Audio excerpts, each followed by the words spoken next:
Hello, welcome to the channel IQ the hope. My name is Mansoor Ahmad.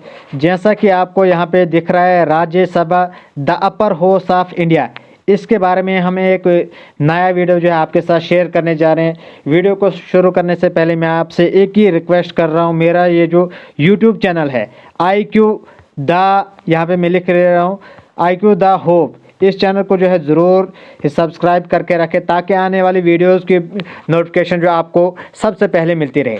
अब आप ये सोच रहे होंगे ये वीडियो जो है मैं क्यों बना रहा हूँ, क्योंकि आपको पता है कि आज ही के दिन यानी कि 24 अक्टूबर 2025 को जो है आपने देखा है कि राज्यसभा के इलेक्शन हो गए जम्मू एंड कश्मीर के अंदर।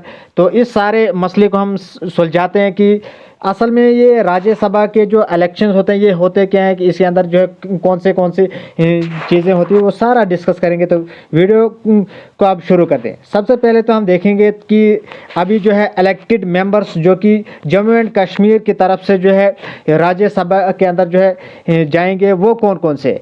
सबसे पहले तो है चौधरी मोहम्मद रमज़ान, इसके अलावा सजाद किचलो जो कि किश्तवाड़ के हैं, गुरविंदर सिंह ओबराय। ये तीन, अगर हम इन तीन की बात करेंगे तो ये NC से नेशनल कॉन्फ्रेंस जो है उससे जो है जो जिनकी अभी जो है प्रेजेंट के अंदर सरकार भी जो है जम्मू एंड कश्मीर UT के अंदर है। इसके अलावा अगर हम देखेंगे BJP के जो प्रेसिडेंट है सत शर्मा, उन्होंने भी जो है चौथी सीट जो है जम्मू एंड कश्मीर के UT से जो है जीती है राज्यसभा के लिए। तो अब अगर हम देखेंगे तो इनको सबको एक साथ देखेंगे। सबसे पहले तो चौधरी मोहम्मद रमज़ान की बात करेंगे तो यहाँ पे इनकी इमेज आपको दिख रही है। चौधरी मोहम्मद रमज़ान जो है इन्होंने जो है राज्यसभा की सीट जीती है नेशनल कॉन्फ्रेंस की तरफ से।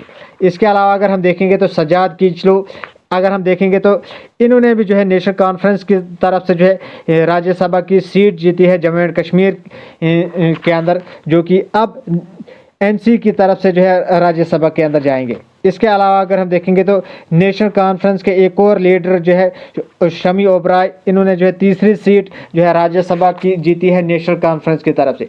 इसके अलावा अगर हम देखेंगे तो BJP के जो प्रेसिडेंट है सतपाल शर्मा, इनने जो है चौथी सीट जीती है राज्यसभा की जम्मू एंड कश्मीर की तरफ से। अब अगर हम देखेंगे तो जम्मू एंड कश्मीर की 4 सीटें होती है राज्यसभा के अंदर। तो इसके अंदर जो है 3 तो NC गवर्नमेंट की है तो और एक जो है किसकी है, BJP गवर्नमेंट की।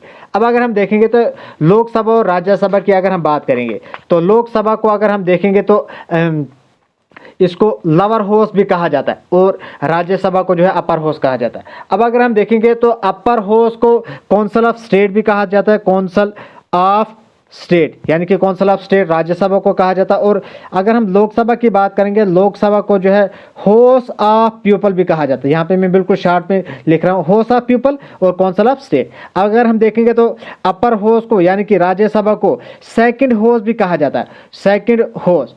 और यहाँ पे अगर हम देखेंगे तो लोकसभा को इसको फर्स्ट हाउस भी कहा जाता है।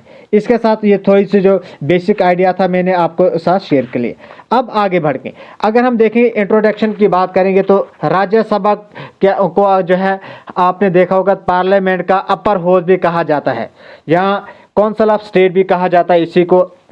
इसके अंदर जो है स्टेट और UT की तरफ से जो है रिप्रेजेंटेशन जाती है किसके अंदर, राज्यसभा के अंदर। यानी कि जो MLA होता है वो स्टेट को रिप्रेजेंट करता है, लेकिन राज्यसभा के अंदर जो मेंबर्स होते हैं वो स्टेट को रिप्रेजेंट करते हैं पूरी कंट्री के अंदर। ठीक है। अब अगर हम देखेंगे इसकी एस्टेब्लिशमेंट जो है आर्टिकल 80 के अंदर जो है इसकी एस्टेब्लिशमेंट हुई थी राज्यसभा की। तो इसके अलावा अगर हम देखेंगे, अब अगर हम देखेंगे तो UT की बात करेंगे तो सबसे पहले तो दिल्ली, यहाँ पे मैं लिख लेता हूँ, दिल्ली और पुडुचेरी, इनकी तरफ से जो है रिप्रेजेंटेशन होती थी राज्यसभा के अंदर। राज्यसभा के अंदर जो है दिल्ली की 3 सीटें होती थी और पुडुचेरी की जो है 1 सीट होती थी। लेकिन अब अगर हम देखें तो न्यूली जो फॉर्मेड UT है जम्मू एंड कश्मीर UT, तो इसके जो है 4 मेंबर जो होते हैं राज्यसभा के अंदर, ये भी मैंने आपके साथ शेयर कर लिए। अब अगर हम देखेंगे कंपोजिशन की बात करेंगे तो टोटल मेंबर्स जो होते हैं राज्यसभा के अंदर मैक्सिमम 250 होते हैं, लेकिन प्रेजेंट के अंदर जो है 245 मेंबर्स की सीट यहाँ पे होती है। और राज्यसभा की अगर हम बात करेंगे तो ये कभी भी डिसॉल्व नहीं होता ये हाउस। अगर हम देखेंगे तो राज्यसभा जो है एक परमानेंट हाउस है। इलेक्टेड मेंबर्स की बात करेंगे तो यहाँ पे 238 मेंबर्स तो राज्यसभा के अंदर वो मेंबर्स होते हैं जिनको स्टेट और यूटी की तरफ से जो है इलेक्ट किया जाता है। अब अगर हम देखेंगे नॉमिनेटेड मेंबर जो होते हैं यहाँ पे 12 होते हैं जिनको arts, literature, science, social welfare की तरफ से जो है रिप्रेजेंट किया जाता है, नॉमिनेट किया जाता है प्रेसिडेंट के द्वारा डायरेक्ट। अब अगर हम देखेंगे तो नॉमिनेशन का मेन मोटिव क्या है। अब अगर देखेंगे जो भी एक्सपर्ट्स होते हैं literature, art, science, social service के अंदर, उनके पास इतना टाइम नहीं होता है कि वो अब अपना टाइम जो है बिजी शेड्यूल से निकाल के जो है इलेक्शन के अंदर जो है सर्व करे। तो इसलिए जो है इनको डायरेक्ट जो है नॉमिनेट किया जाता है ताकि जब भी बजट मेकिंग होगी, कोई भी वेलफेयर का काम होगा तो उसके अंदर जो है ये अपनी रिप्रेजेंटेशन जो है शो करते हैं क्योंकि ये एक्सपर्ट्स होते हैं उन फील्ड के अंदर। अब अगर हम देखेंगे तो राज्यसभा के मेंबर्स का जो टेन्यूर होता है वो 6 ईयर्स का होता है। अब अगर हम देखेंगे लोकसभा के जो मेंबर्स होते हैं उनका टेन्यूर जो है वो 5 ईयर्स का होता है। इसके अलावा अगर हम देखें तो हर 2 साल के बाद जो है 1/3 मेंबर जो है वो रिटायर होते रहते हैं। एलिजिबिलिटी की बात करेंगे तो 30 ईयर्स जो है एक मेंबर की एज होनी चाहिए और इंडियन सिटीजन होना चाहिए। विजुअल अगर हम देखें तो इलेक्टेड या नॉमिनेटेड मेंबर्स जो है यहाँ पे होते हैं राज्यसभा के अंदर। अब अगर हम देखेंगे इलेक्टोरल कॉलेज अगर हम देखेंगे राज्यसभा का, इसके अंदर अगर हम देखेंगे तो राज्यसभा के जो मेंबर जो होता है इनको इलेक्ट किया जाता है elected members of state and UT. यानी कि अब अगर हम देखेंगे तो कुछ टाइम पहले जो था जम्मू एंड कश्मीर के अंदर इलेक्शन हुए थे जिसके अंदर महराज मलिक जैसे मेंबर्स जो है वो एमएलए बने थे। अब ये जो राज्यसभा के जो मेंबर्स होते हैं इनको कौन इलेक्ट करता है, इनको ये जो एमएलए होते हैं ये इनको वोटिंग करते हैं तो इनके वोट्स के जरिए जो है इनको इलेक्ट किया जाता है और फिर जो है ये पूरे स्टेट की तरफ से जो है रिप्रेजेंट किए जाते हैं राज्यसभा के अंदर। अब अगर हम देखेंगे तो मेथड जो है वोटिंग है यहाँ पे सिंगल ट्रांसफरेबल वोटिंग किए जाते हैं यानी कि प्रोपोर्शनल रिप्रेजेंटेशन किए जाते हैं, यानी कि जिसके सबसे ज़्यादा वोट्स आएंगे तो उसी को जो है वो इलेक्ट किया जाता है। अगर हम सिंपल वे में देखेंगे तो जैसे प्रेसिडेंट के इलेक्शन होते सेम वे से जो है राज्यसभा के जो मेंबर्स होते हैं इनके इलेक्शन भी सेम उसी तरीके से होते हैं। अगर हम देखेंगे फेयर रिप्रेजेंटेशन जो होती है स्टेट की वो बेस्ड होती है पॉपुलेशन के ऊपर। पॉपुलेशन के ऊपर जैसी पॉपुलेशन होगी उसी हिसाब से मेंबर्स का वोट भी होता है। अब अगर हम नॉमिनेटेड मेंबर्स की बात करेंगे तो ये प्रेसिडेंट के द्वारा जो है चूज किए जाते हैं जो कि एक्सपर्ट होते हैं आर्ट्स के अंदर, लिटरेचर के अंदर, साइंस के अंदर, सोशल वेलफेयर के अंदर यानी कि सोशल सर्विस के अंदर जो भी एक्सपर्ट्स होते हैं उनको जो है नॉमिनेट किया जाता है।